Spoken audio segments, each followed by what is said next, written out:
Yeah, well, it's a complicated thing. It has a long history because there's the idea of spirit is in there, and so is the idea of intellect. And these spirit, soul, intellect, various philosophies have moved them around. I think of the soul as a kind of, well, you know how I think we can assume that we all have a pancreas, but probably no one here has ever seen their pancreas. Well, that's because it's in a place, it's in a dimension that's rarely revealed, i.e. within the confines of the tissue of your body. I think of the soul as a hyper-dimensional organ. It's an organ that you can't see, like the pancreas. But if you open up the body, you will see the pancreas. You won't see the soul. But if you were to rise up into a higher mathematical dimension, a human being would look like a worm, because the worm would extend from birth to death. All the intermediate states would be there. The entire lifetime would be perceived in a single moment. And that's how I think of the soul. The soul is not who you are now. The soul is who you are and will be and have been. So it's yourself extended in time.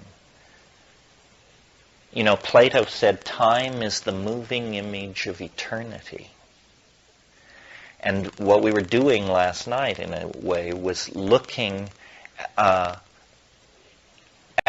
snapshots of that moving image.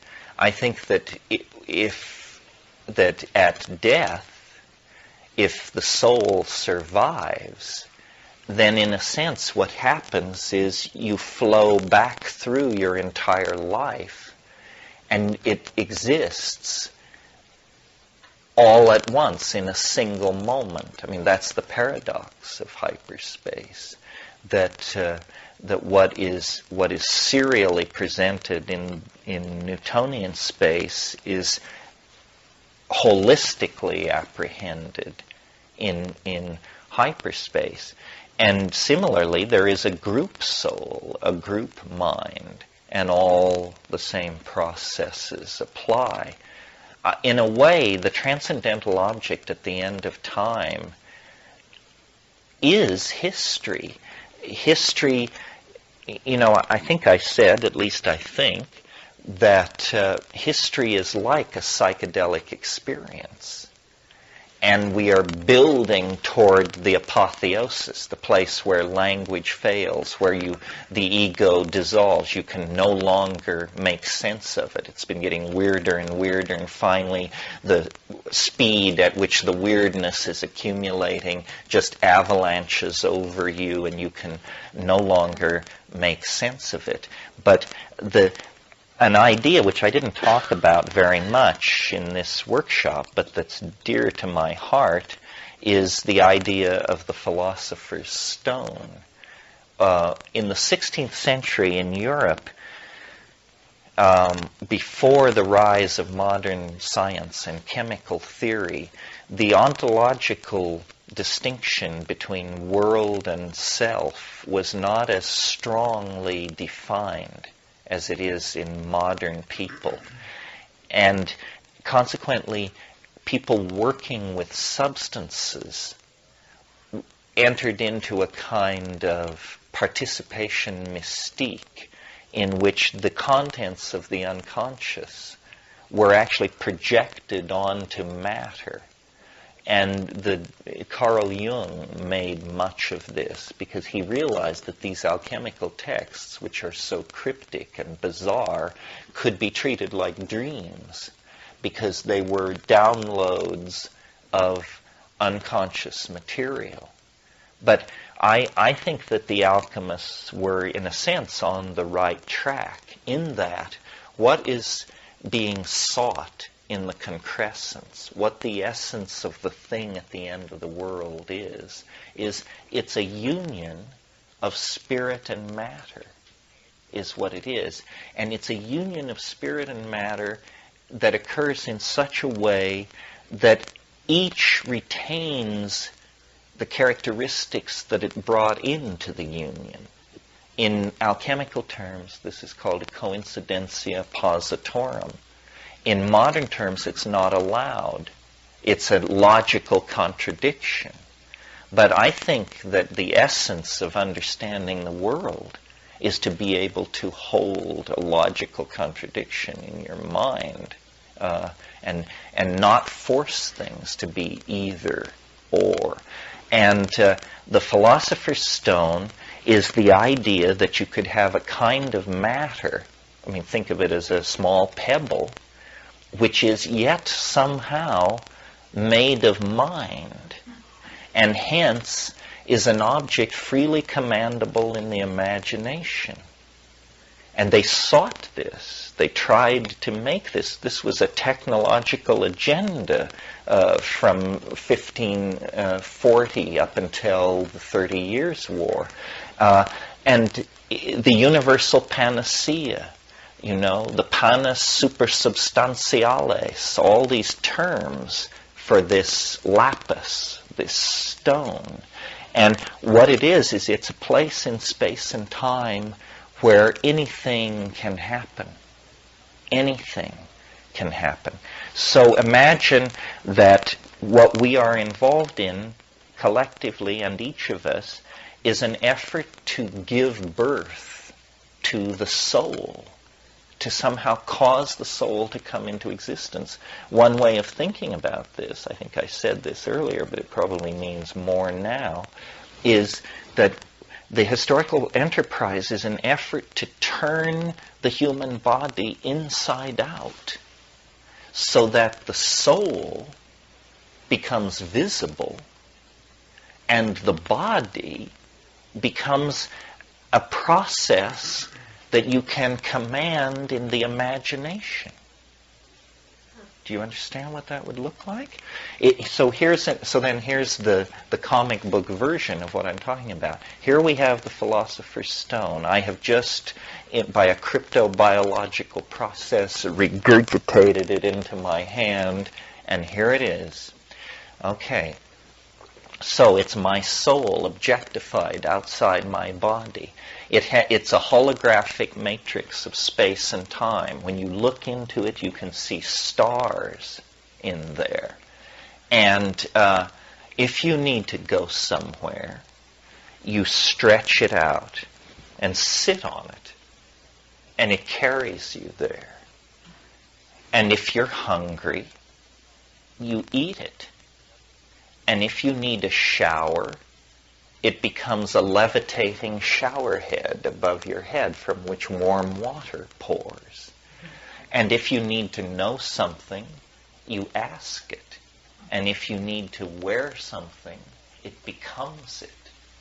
And what it is it's a union of matter and your imagination. And you say, well, such a thing could only happen in a dream. Well, quite right.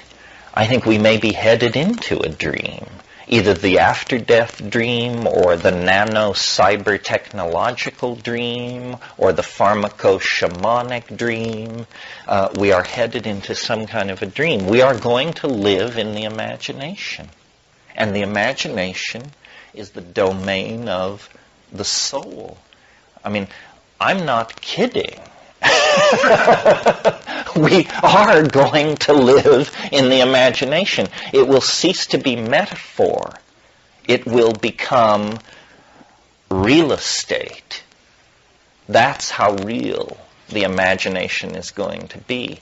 And it may be virtual reality, pharmacological reality, after-death reality, nanotech reality. We'll find a way.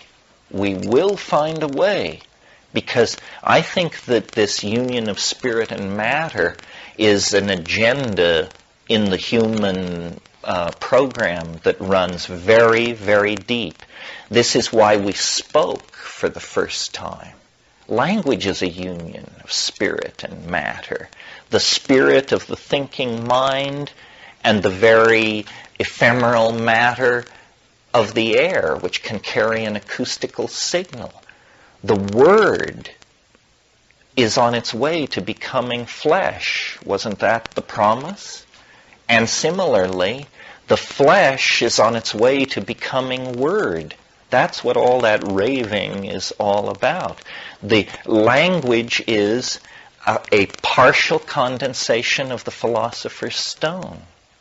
So is a 747. It will carry you places. All technology is the effort to create ultimately the ultimate tool. The ultimate tool.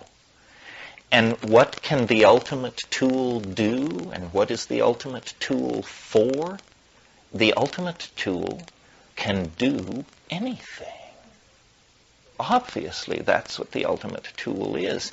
Well, now it's very interesting that we have arrived in the last 40 years or so into the realm of the cybernetic machine, because it has a different ontos than previous tools. I don't know how much you know about computers, but think of what all a computer is. Even the most sophisticated of computers is an enormous set of switches. And so here you have a machine with 50 million switches. Set the switches one way, and it will predict the weather. Set the switches another way, and it will give you a hell of a chess game. Set the switches another way, and it will balance your checkbook. The computer begins to look like the crudest approximation of the union of spirit and matter. And look at it. There it is. Gallium arsenide, silicon, gold, platinum. But what is flowing through it? Electrons. But these electrons flow according to the architectonic plans of thought. It's thought that flows in the computer, not its thought, our thought.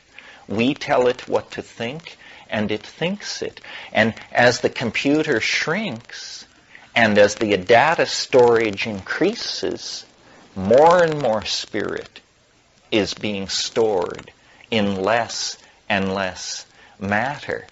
And, we talked about virtual reality. We talked about implants that could create dream states. Or maybe we didn't, but it was on my mind.